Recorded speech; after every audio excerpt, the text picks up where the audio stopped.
However, working with TFA, we came up with a solution which did actually achieve what we wanted to do, did have a big impact on the business. Rather than look at the results and the impact it had on the company as a whole, I'm just going to choose Paddington Station, which was a site that was performing okay beforehand, but they've really taken on board service style, which we call the package. And what we've seen there over the 2008 to 2009 financial year was Paddington Station, which has a team of around about 200 staff at any one time, with a labour turnover of about 64%, which isn't bad in the catering environment. Actually, it's quite good. They managed to drive up their average mystery customer score across the station as a whole from an 88%, which is they was doing okay. A lot of our sites were killed for that. They actually managed to drive it up to 94% on average.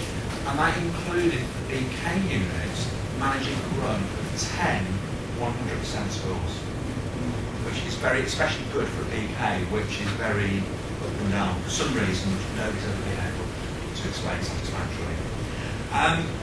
We also introduced as part of the service style net promoter scores. So what percentage of our people are actually, of our customers, are going to go out and actively promote us. Paddington managed to move their net promoter score from 3.8% to 46.7% over the course of 5 months. And they also managed to increase their average spend transaction by 3.1% at a time when the economy was going down the path. So, very successful. So that was just Paddington. We chose them as the measure because they were an okay performing site. We've got some sites where we're seeing much better improvement than that.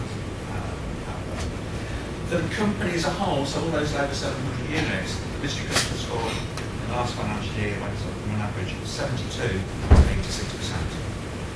So significant improvement. And that's continuing this year. So what did we do? What was our solution?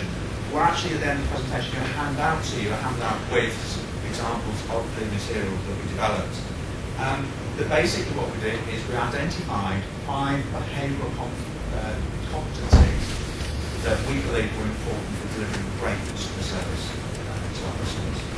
We then gave those competencies to groups of operators, the people who are actually going to have to deliver this or make sure that it gets delivered. So team members, unit managers, supervisors. We also included the operations directors, so the guys at the end of the day carry the can, making sure it happens. They went out, sat down with it, they talked about it, they put them into their own words, they came up with what they believe are the acceptable and unacceptable behaviours. So what we expect our team members to be delivering or not delivering.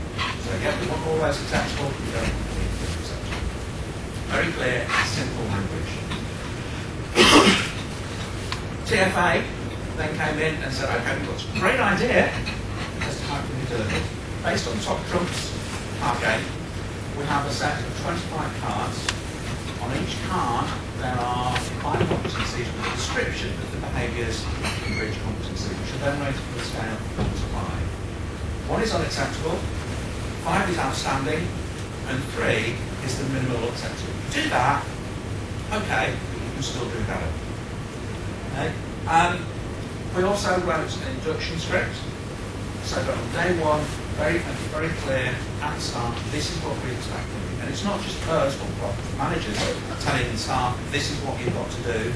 We actually get them, once we've explained the competencies, we get the staff to then come up with their own list of what's acceptable, what's not acceptable. In other words, what are they going to do, what aren't they going to do? Make that very clear from day 1, and it's coming from them.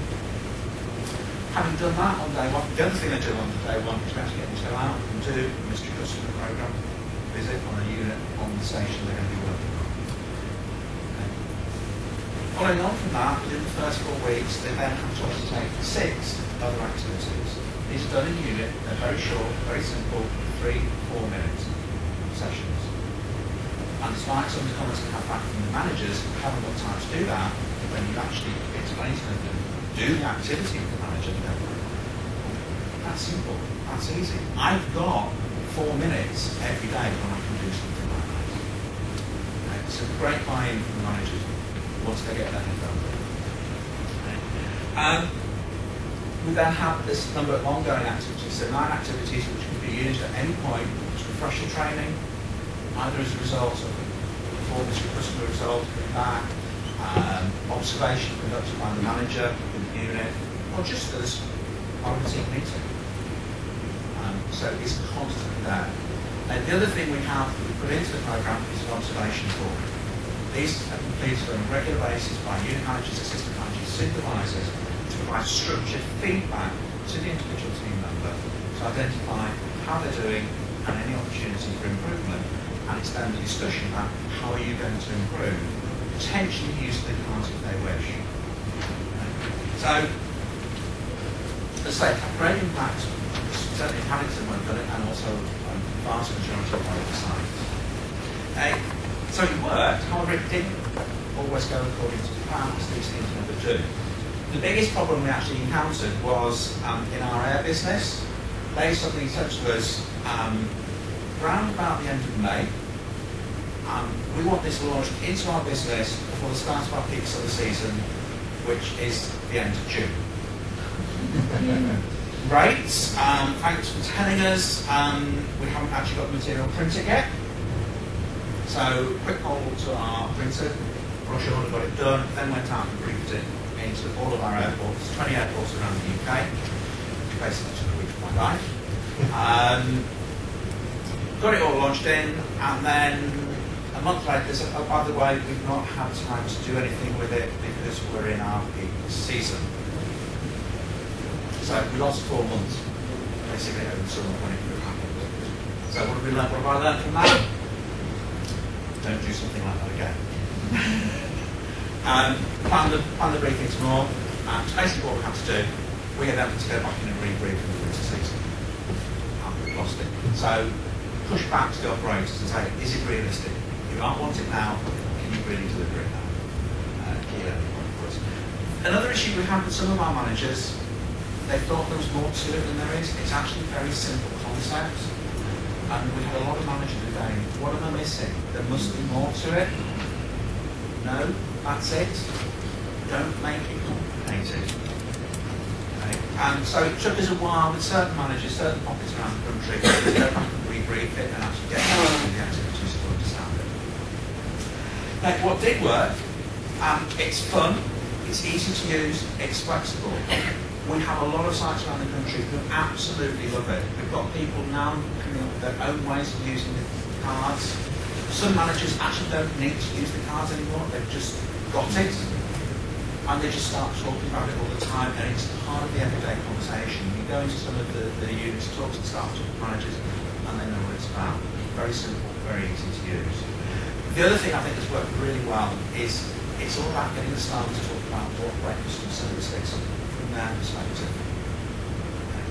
Get them to come up with the ideas. If they come up with the idea, they're going to do it. That's what we found. Rather than us telling them what to do.